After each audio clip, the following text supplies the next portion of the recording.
எல்லாரும் எப்படி இருக்கீங்க? நம்ம இன்னைக்கு ராணி அடுப்பாங்கரையில என்ன பார்க்க போறோம்னா, மசாலா மிளகா பஜ்ஜி தான் பார்க்க போறோம். இந்த ரெசிபிய பார்க்கறதுக்கு முன்னாடி சேனல சப்ஸ்கிரைப் பண்ணாதவங்க சப்ஸ்கிரைப் பண்ணிக்கோங்க. கூடவே பெல் சிம்பலையும் கிளிக் பண்ணி ஆல்ன்ற பட்டன பிரஸ் பண்ணுங்க. அப்பதான் நான் போடுற வீடியோ நோட்டிஃபிகேஷனா வரும். வாங்க வீடியோக்குள்ள போலாம். பாருங்க, நான் இந்த மாரி மிளகா எடுத்திருக்கேன். இன்னும் சின்ன சைஸா கிடைச்சா உங்களுக்கு நல்லா வரும். இல்லைன்னா பெருசு பெருசா இருந்தா நம்ம வந்து பஜ்ஜி சுட்டா பெருசு பெருசா வரும். எனக்கு இந்த சைஸில் தான் கிடச்சிச்சு. இப்போ இதை நம்ம கீறி உள்ளே இருக்க விதையெல்லாம் எடுத்துடலாம். ஏன்னா இதில் காரத்தன்மை இருக்கும். அந்த விதையை கீறி எடுத்தால் தான் நமக்கு காரம் இல்லாமல் இருக்கும். இந்த மாதிரி கீறிட்டு அது உள்ளே இருக்க விதை பகுதியை நம்ம வந்து க்ளீன் பண்ணிடலாம்.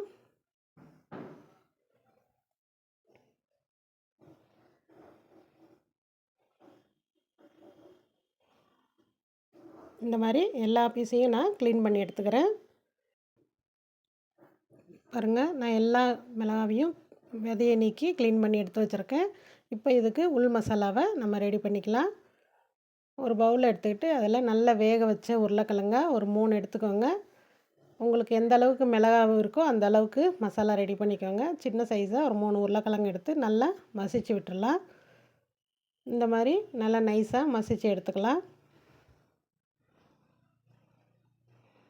இதில் இப்போ ஒரு சின்ன வெங்காயம் ஒன்று பொடிசாக நறுக்கி கட் பண்ணி எடுத்து வச்சுருக்கேன்.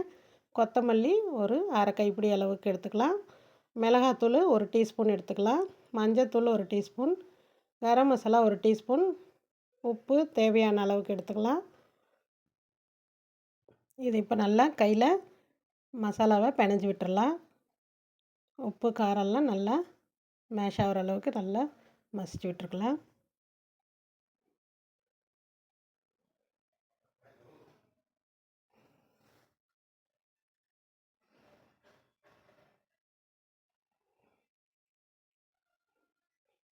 மசாலா ரெடி ஆயிடுச்சு.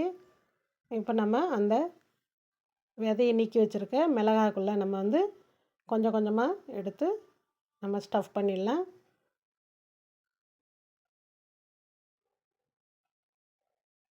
இந்த மாதிரி உள்ளே திணிச்சு நம்ம வந்து ஸ்டஃப் பண்ணி இப்படி இப்படி மூடி வச்சுருவோம். இதே மாதிரி நம்ம எல்லா பீஸையும் பண்ணிக்கலாம்.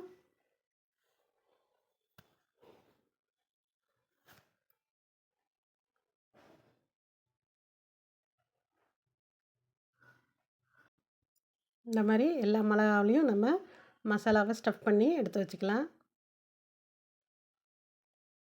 பாருங்கள், நான் எல்லா மிளகாவிலையும் மசாலாவை ஸ்டஃப் பண்ணி எடுத்து வச்சுருக்கேன். இப்போ இதுக்கு மேல் மாவு ரெடி பண்ணிக்கலாம். ஒரு பவுல் எடுத்து இதில் இந்த கப்பில் நான் வந்து 2 கப் அளவுக்கு கடலை மாவு எடுத்துருக்கேன். நீங்கள் எந்த அளவுக்கு உங்களுக்கு மிளகா பஜ்ஜிக்கு தேவையான மாவு தேவையோ அந்த அளவுக்கு நீங்கள் எடுத்துக்கலாம். கூடவே இது 1/4 கப் அளவுக்கு அரிசி மாவு எடுத்துக்கிறேன். 1 டீஸ்பூன் அளவுக்கு மிளகாய் தூள் எடுத்துக்கிறேன். மஞ்சள் ஒரு அரை டீஸ்பூன் எடுத்துக்கிறேன்.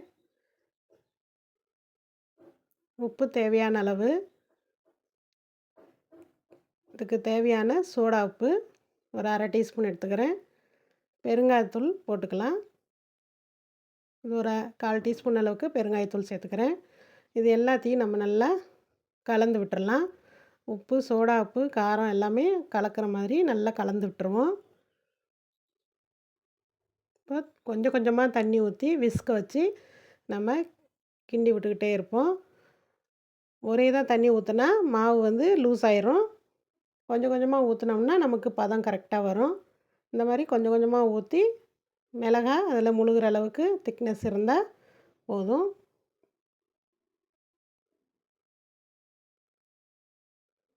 பாருங்கள், இந்த மிளகாவை நான் டிப் பண்ணி காமிக்கிறேன். இந்த அளவுக்கு திக்னஸ் இருந்தால் போதும்.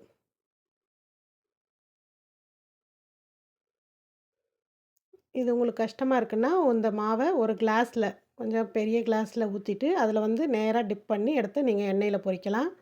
நான் அடுப்பில் கடாய் வச்சு தேவையான அளவு பொரிக்கிறதுக்கு எண்ணெயை ஊற்றிக்கிறேன். இப்போ நான் அடுப்பு பற்ற வச்சுக்கிறேன்.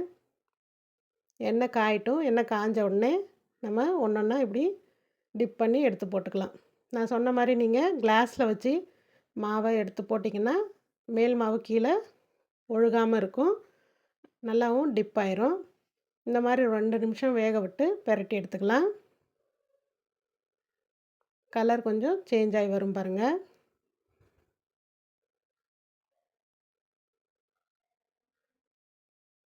பாருங்க, அருமையாக மிளகாய் பஜ்ஜி ரெடி ஆயிடுச்சு.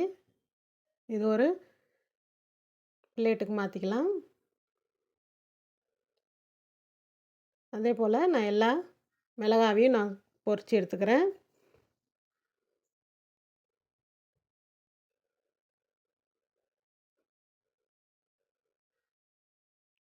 பாருங்கள், எவ்வளோ அருமையாக வந்திருக்கு பாருங்கள். நல்லா புசு புசுன்னு மசாலா மிளகாய் பஜ்ஜி ரெடி ஆயிடுச்சுங்க. எல்லாத்தையும் பொரித்து டிஷ்யூ பேப்பரில் நான் எடுத்து வச்சுருக்கேன்.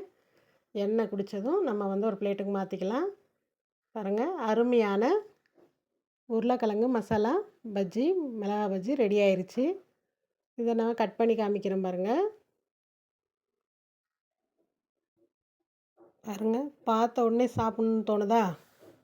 உள்ள மசாலாவோட மிளகாய் பஜ்ஜியை கடித்து சாப்பிடும்போது அருமையான டேஸ்ட்டாக நமக்கு இருக்கும். இந்த ரெசிபி உங்களுக்கும் பிடிச்சிருந்துச்சுன்னா நீங்களும் ட்ரை பண்ணி பார்த்துட்டு எப்படி வந்துச்சுன்னு எனக்கு கமெண்ட் பண்ணுங்கள். மற்றவங்களுக்கும் ஷேர் பண்ணுங்கள். மறக்காமல் ராணி அடுப்பாங்கரைக்கு சப்ஸ்கிரைப் பண்ணுங்கள். தேங்க்ஸ் ஃபார் வாட்சிங்.